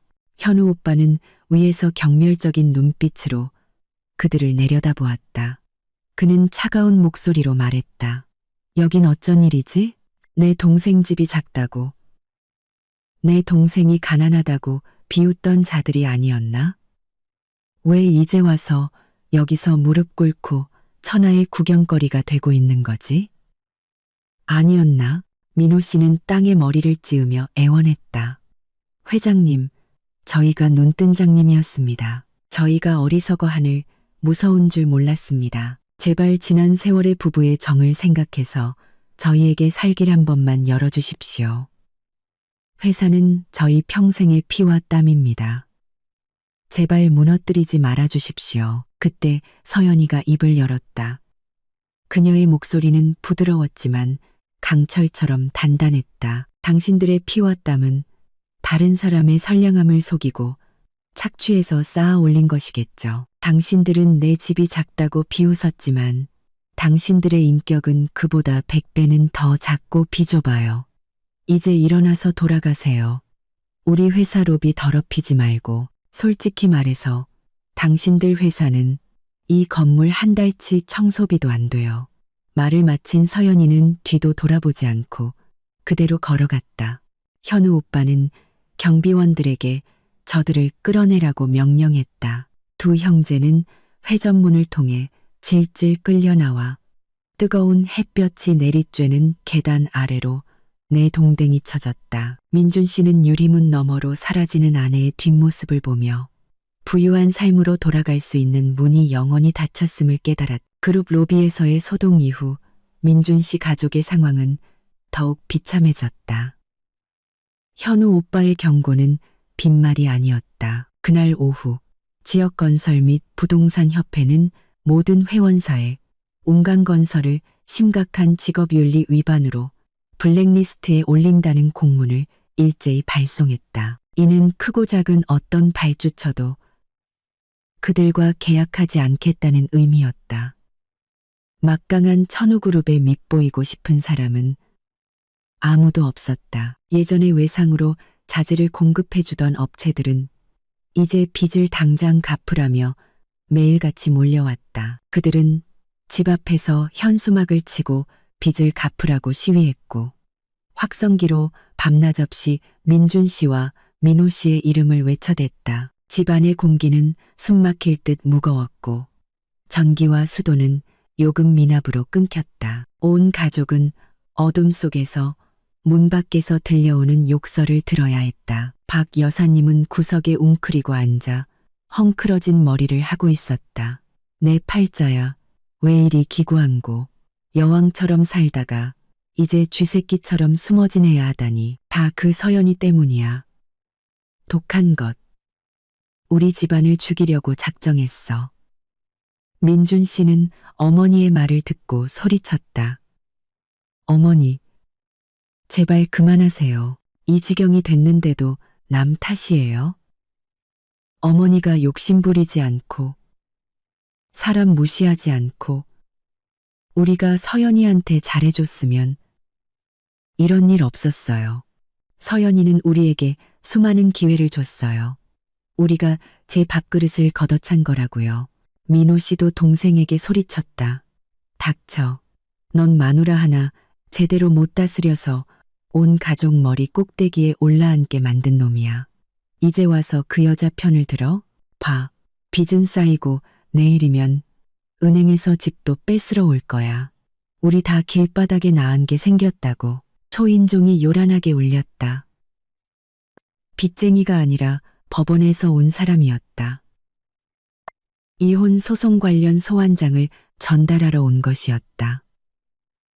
천인동이 법원에서 온 사람이었다.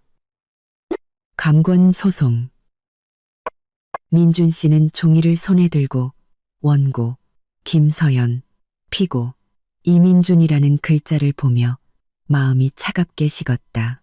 바로 그때 민호 씨의 휴대폰이 울렸다. 처가에 가 있던 그의 아내였다. 그녀는 전화기 너머로 소리쳤다. 당신 이혼 서류에 도장 찍어. 나 당신네 빚쟁이 집안이랑 더는 못 살아. 나 아들 데리고 친정으로 왔어. 당신 몸이나 잘 챙겨. 민호 씨는 휴대폰을 벽에 던져 박살냈다.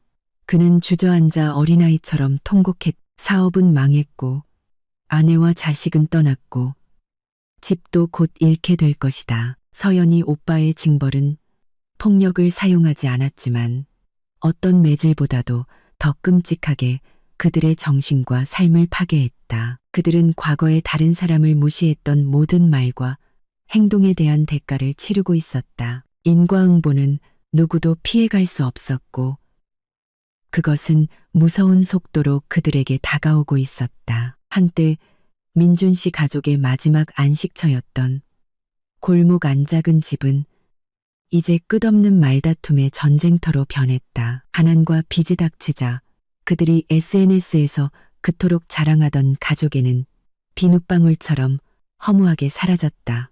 박 여사님은 재산을 잃은 분노의 모든 죄를 아들들에게 돌렸다. 그녀는 민호 씨를 쓸모없는 장남이라며 사업을 제대로 못해 남에게 속았다고 비난했다. 그리고 민준 씨에게는 눈뜬 장님 같은 놈이라며 황금 같은 아내를 놓쳤다고 욕했다. 민호 씨는 아내가 아들과 돈을 가지고 떠난 것에 격분해 어머니에게 대들었다. 어머니, 닥치세요. 매일 서연이 험담하고 우리더러 구박하라고 부추긴 게 누구예요? 이제 와서 누굴 탓해요? 어머니 그 입이 이 집안을 망친 거라고요. 눈앞의 이익에 눈이 멀어 사람 무시하더니 이제 속이 시원하세요? 두 모자는 서로에게 고함을 지르며 한치의 양보도 없이 싸웠다. 민준 씨가 말리려 했지만 둘 모두 그를 밀쳐냈. 설상가상으로 평소 박 여사님에게 아첨하며 얻어먹을 것을 챙기던 먼 친척인 칠촌 이모가 찾아왔다. 하지만 안부를 묻기 위해서가 아니라 박 여사님에게 맡겨두었던 금을 돌려받기 위해서였다. 칠촌 이모는 허리에 손을 얹고 서서 날카로운 목소리로 금세 돈을 당장 내놓으라고 소리쳤다. 언니네 집 망했다는 소문이 파다해. 당장 내 돈 내놔. 안 그러면 사기죄로 경찰에 신고할 거야. 박 여사님은 울상이 되어 애원했다. 아우님, 며칠만 기다려줘. 지금 내가 돈이 어디 있어. 가게도 뺏기고 집도 곧 넘어갈 판인데. 칠촌 이모는 소리를 지르며 박 여사님의 머리채를 잡고 흔들었다. 난 몰라. 몸을 팔든 콩팥을 팔든 내 돈 갚아. 예전에는 며느리가 부자라서 집도 크고 잘 산다고 자랑하더니 이제 와서 내 피 같은 돈을 떼먹으려고 해? 거실은 아수라장이 되었다. 민준 씨와 민호 씨가 겨우 두 여자를 떼어놓았다. 칠촌 이모는 악담을 퍼부으며 돌아갔고 조폭을 데리고 다시 오겠다고 협박했다. 칠촌 이모가 떠난 후 집은 엉망이 되었다. 깨진 그릇이 널려 있었고 박 여사님은 구석에서 흐느끼고 있었다. 민호 씨는 담배 연기를 뿜어내며 앉아 있었다. 민준 씨는 그 처참한 광경을 보며 극심한 비참함을 느꼈다.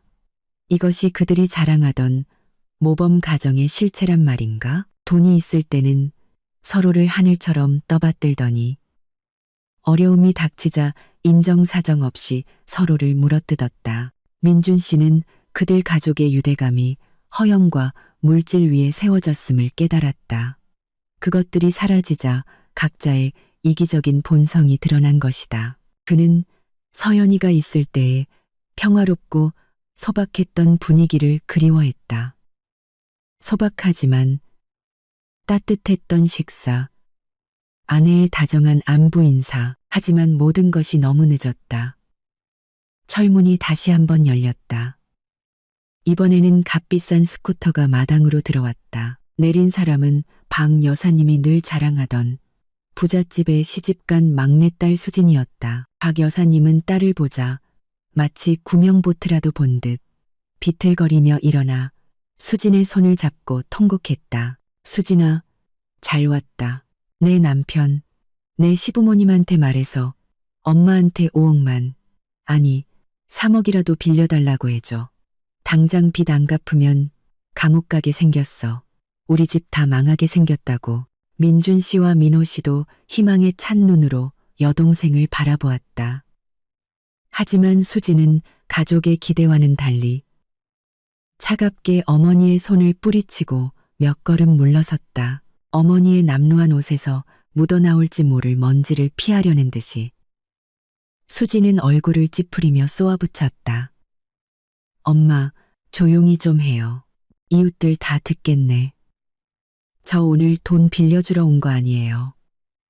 오빠들 회사가 천우그룹에 찍혀서 블랙리스트에 올랐다는 거 시댁에서도 다 알아요. 민호 씨가 참지 못하고 끼어들었다. 그래서 뭐? 네가 친동생이면서 오빠들이 죽게 생겼는데 모른 척 하겠다고? 네 시댁은 돈이 썩어 넘치잖아. 푼돈 좀 써서 오빠랑 엄마 좀 살려주는 게 뭐 그리 대수야.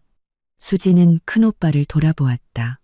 그 눈빛은 예전의 박 여사님처럼 날카로웠다. 오빠, 피는 물보다 진하다는 말은 이제 그만해요. 시댁 돈은 피땀 흘려번 돈이지. 오빠들 밑 빠진 독에 부으라고 있는 돈이 아니에요. 시아버지가 친정이랑 절대 엮이지 말라고 하셨어요. 우리 집안이 부도덕하게 사업하고 은혜를 원수로 갚는 집안이라 엮이면 가문의 명예만 더럽힌다고요. 박 여사님은 딸의 말에 할 말을 잃었다. 그녀는 더듬거렸다. 네, 네가 무슨 말을 하는 거야? 내가 널 낳고 키웠는데 이제 와서 엄마가 어려워지니까 시댁 말만 듣고 엄마를 버리겠다고? 수지는 한숨을 쉬었다. 그녀의 말투는 바로 박 여사님이 어릴 때부터 그녀에게 주입했던 그 현실주의로 가득 차 있었다. 누굴 탓해요? 그녀에게 주입했던 그 현실주의로 가득 차 있었다. 예전에 엄마가 저한테 뭐라고 가르쳤어요? 똑똑한 딸은 편하고 좋은 곳을 골라야지. 멍청하게 가난한 것들이랑 엮이면 안 된다고 했잖아요. 이제 우리 집이 가난하고 초라해졌으니 엄마 가르침대로 멀리 해야죠. 말을 마친 그녀는 가방에서 얇은 돈뭉치를 꺼내 유리 탁자 위로 던졌다. 이거 50만 원이에요. 남편 몰래 엄마 드리려고 가져왔어요. 이걸로 며칠 밥이라도 사드세요. 저 내일부터는 안 와요. 제 가정도 지켜야 하니까요. 엄마랑 오빠들은 알아서 하세요. 그 말을 끝으로 수지는 뒤도 돌아보지 않고 스쿠터를 향해 걸어갔다.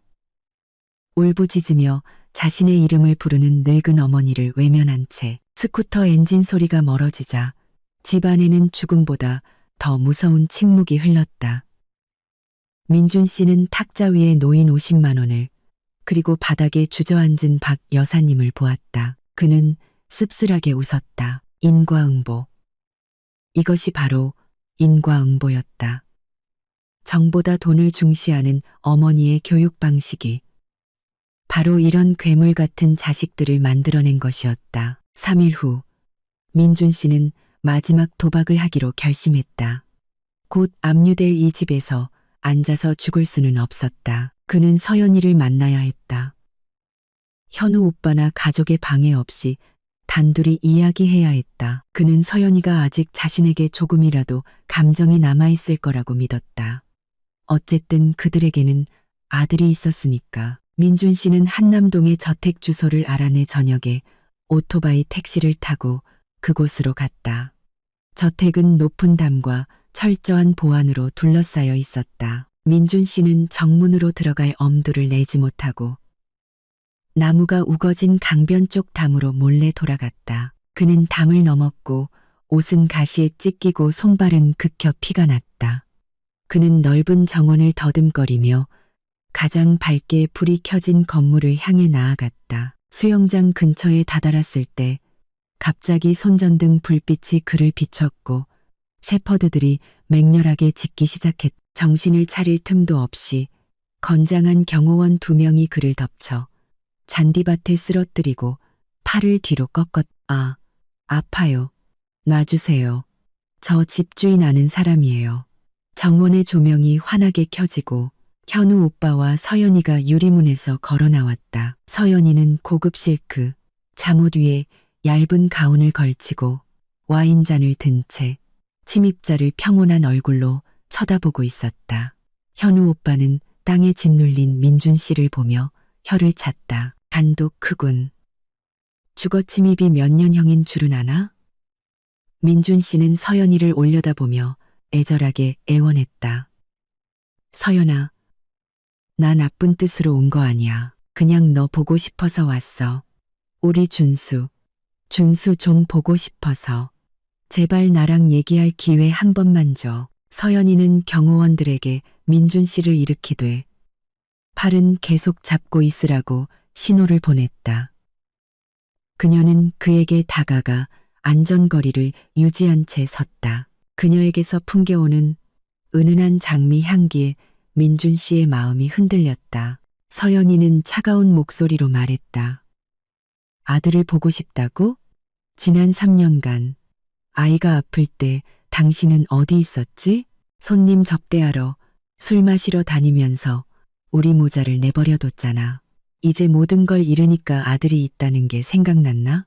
당신의 부성애는 참 값싸네. 민준 씨는 고개를 숙였다. 눈물이 뚝뚝 떨어졌다. 그는 작은 목소리로 고백했다. 내가 잘못했어.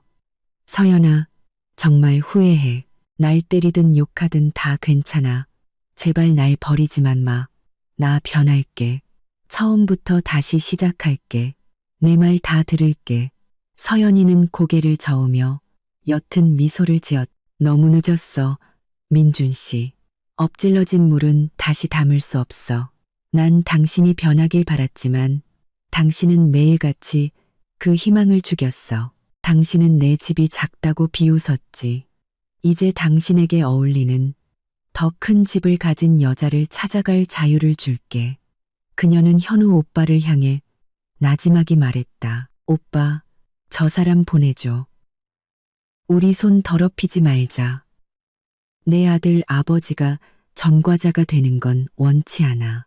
현우 오빠는 고개를 끄덕이고 경호원들에게 민준 씨를 대문 밖으로 끌어내라고 명령했다. 끌려나가기 전 민준 씨는 서연이가 마지막으로 던지는 말을 들었다.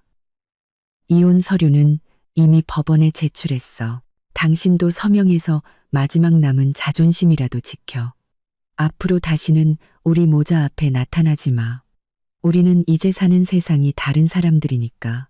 철문이 민준 씨 앞에서 차갑고 무자비하게 쾅 닫혔다. 그는 칠흑 같은 어둠 속에 홀로 서서 멀리 보이는 화려한 성을 바라보았다. 그는 자신을 가장 사랑했던 여자, 인생을 바꿀 기회, 그리고 자기 자신마저 영원히 잃어버렸다.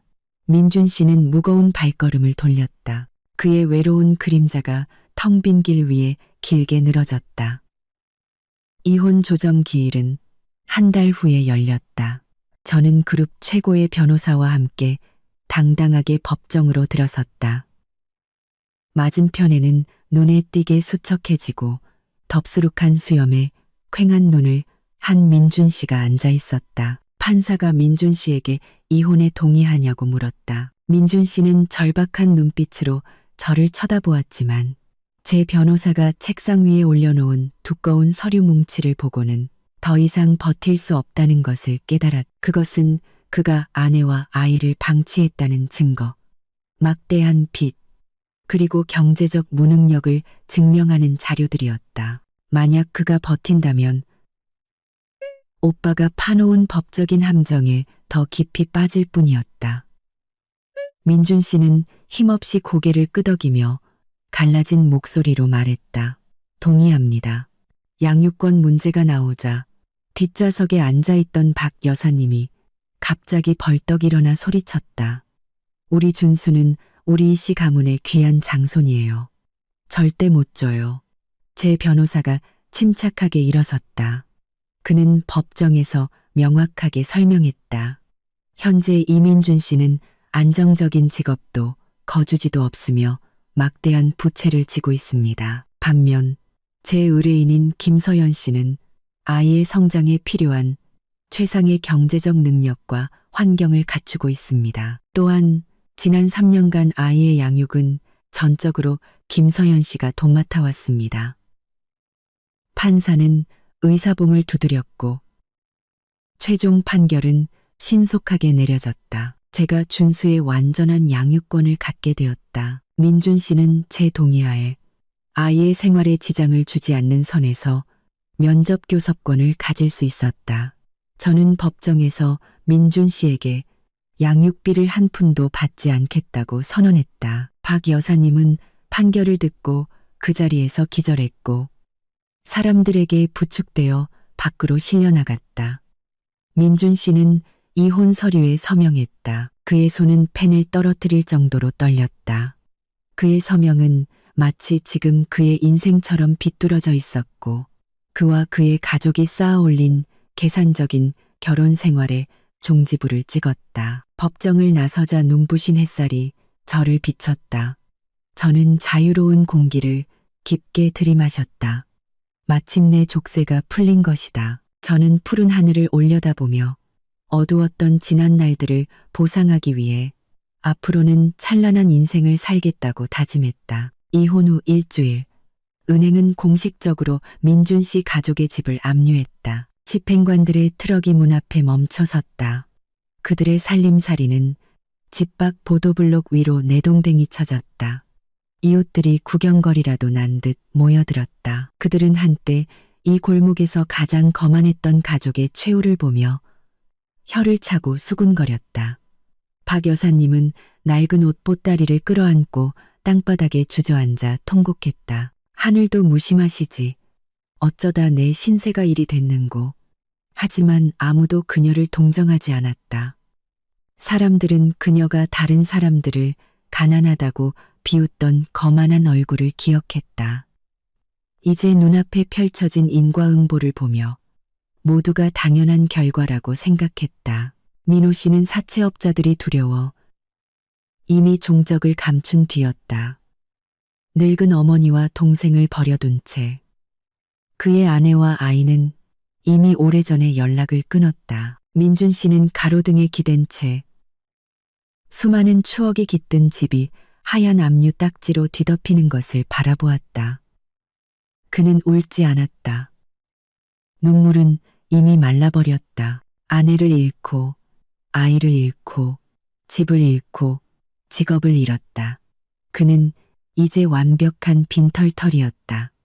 그날 밤 민준 씨는 박 여사님을 부축해 마지막 시골행 버스에 올랐다. 그들의 고향은 가난한 농촌이었고 그들은 그곳을 벗어나 도시에서 성공하기 위해 발버둥 쳤었다. 시골의 낡은 집은 오랫동안 비어 있어 지붕은 무너져 내리고 잡초는 사람 키만큼 자라 있었다. 민준 씨는 허름한 집을 보며 서연이가 살던 작지만 안락했던 집, 그리고 지금 서연이가 살고 있는 화려한 저택을 떠올렸다. 가슴이 찢어지는 듯한 고통스러운 비교였다. 그는 황금 같은 삶을 살 기회가 있었지만 제 손으로 그 밥그릇을 깨뜨린 것이었다. 시골 생활은 혹독했다. 민준 씨는 농사지을 땅도 기술도 없어 매일 막노동을 하며 닥치는 대로 일했다. 한때 사장이었던 그의 손은 이제 굳은 살이 박이고 시커멓게 변했다.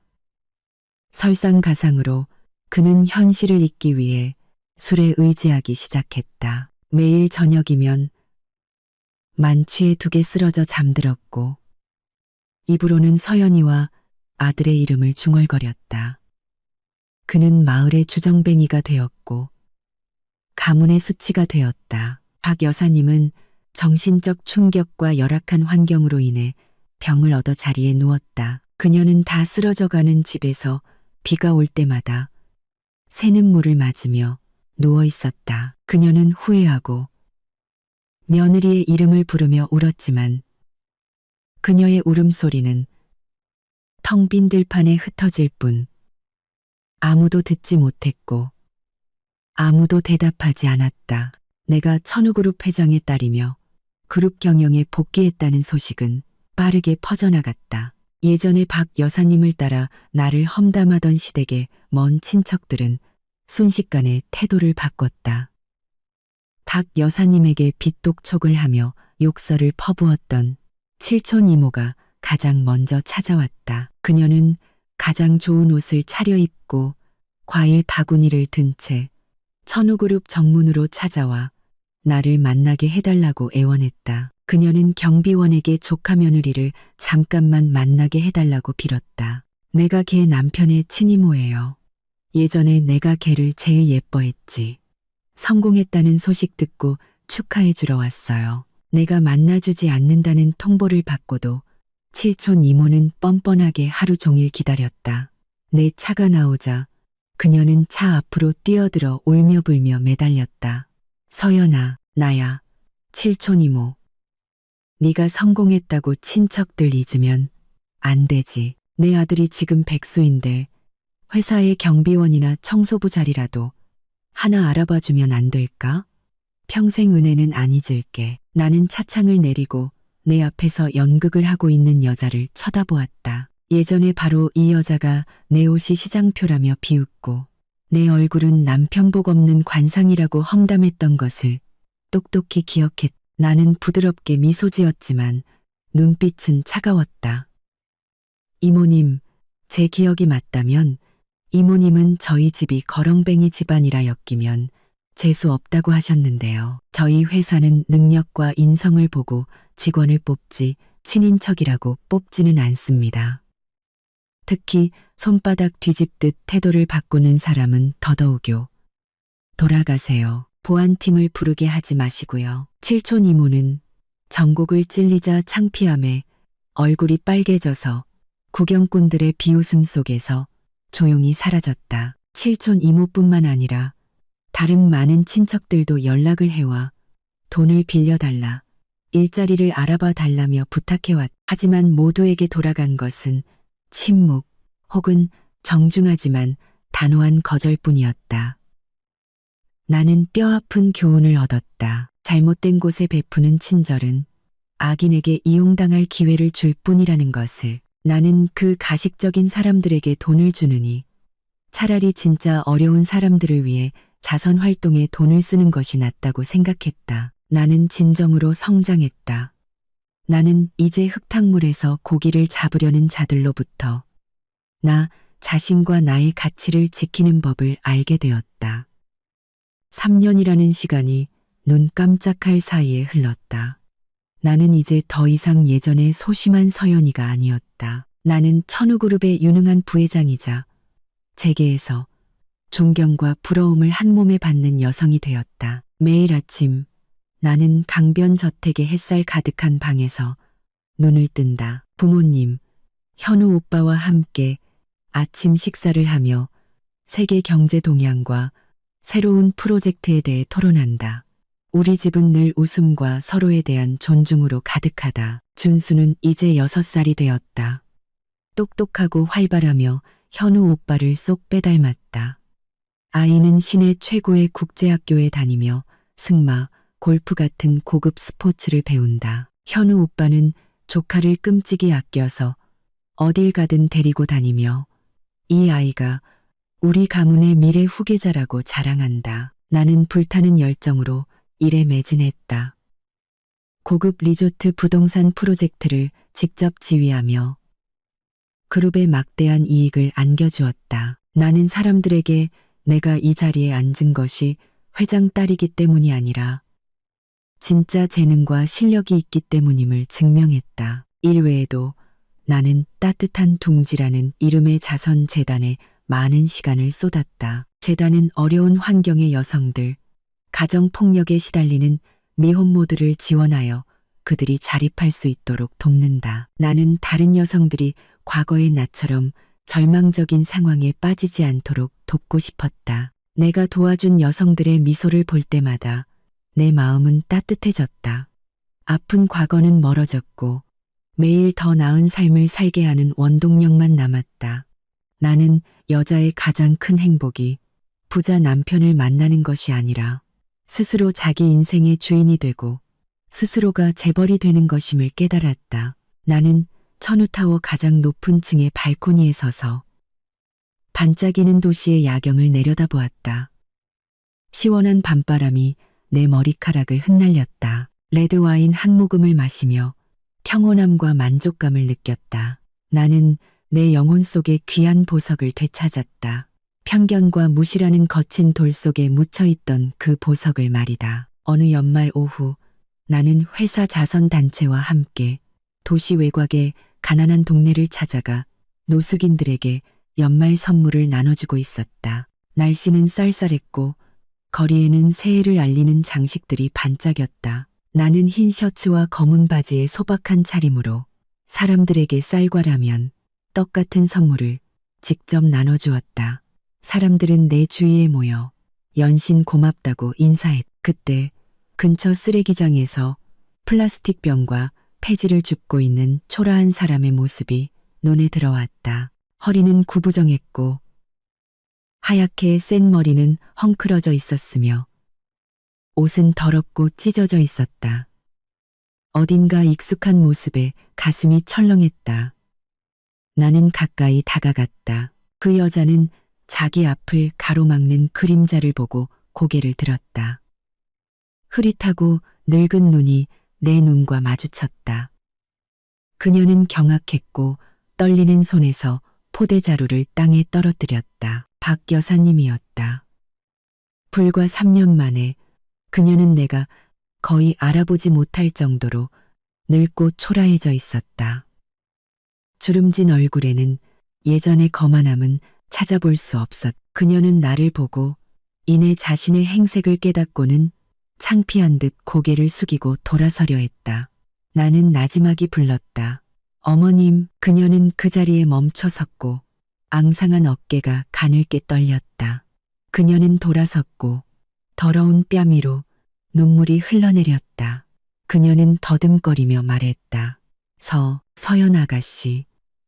그녀는 미안하다고 후회한다고 말하고 싶었지만 목이 메어 말이 나오지 않았다. 그녀는 여신처럼 아름답고 우아하게 빛나는 나와 진흙탕 속 벌레 같은 자신의 모습을 번갈아 보았다. 이 잔인한 대비가 바로 그녀에게 내려진 가장 큰 양심의 형벌이었다. 나는 그녀를 보며 더 이상 증오를 느끼지 않았다. 그저 안타깝고 씁쓸한 연민만 느껴졌다. 나는 비서에게 신호를 보내 선물 꾸러미와 현금이 든 봉투를 가져오게 했다. 나는 봉투를 그녀의 손에 쥐어주며 평온한 목소리로 말했다. 이걸로 약도 사드시고 따뜻하게 설 쓰세요. 지난 일은 다 잊었습니다. 건강 잘 챙기세요. 박 여사님은 돈 봉투를 들고 손을 벌벌 떨었다. 그녀는 통곡하며 내 앞에 무릎을 꿇으려 했지만 내가 재빨리 그녀를 부축했다. 이러지 마세요. 제가 이 일을 하는 건 어머님께 은혜를 받기 위해서가 아니라 제 양심이 시키는 일이기 때문입니다. 우리는 이제 남입니다. 오늘 만난 것은 마지막 인연이라 생각하죠. 그 말을 끝으로 나는 뒤돌아서서 차를 향해 걸어갔다. 차가운 바람이 내 옷자락을 스쳤고 마음은 하늘의 구름처럼 가벼웠다. 나는 진정으로 과거의 무거운 짐을 내려놓은 것이다. 차에 앉아 창밖을 보니 박 여사님은 여전히 그 자리에 서서 선물 꾸러미를 꼭 껴안은 채 나를 바라보고 있었다. 그 모습은 외롭고 처량했다. 차는 과거의 은원과 애증을 뒤로하고 앞으로 나아갔다. 내 앞에는 넓고 평탄한 길이 그리고 찬란한 햇살과 함께 다가오는 봄이 있었다. 인생이란 그런 것이다. 뿌린 대로 거두는 법. 그리고 보석은 아무리 오랫동안 돌 속에 묻혀 있더라도 결국에는 인내와 자존감으로 갈고 닦으면 찬란하게 빛나게 마련이다. 끝까지 들어주신 시청자 여러분, 진심으로 감사합니다. 다음 영상에서 다시 뵙겠습니다.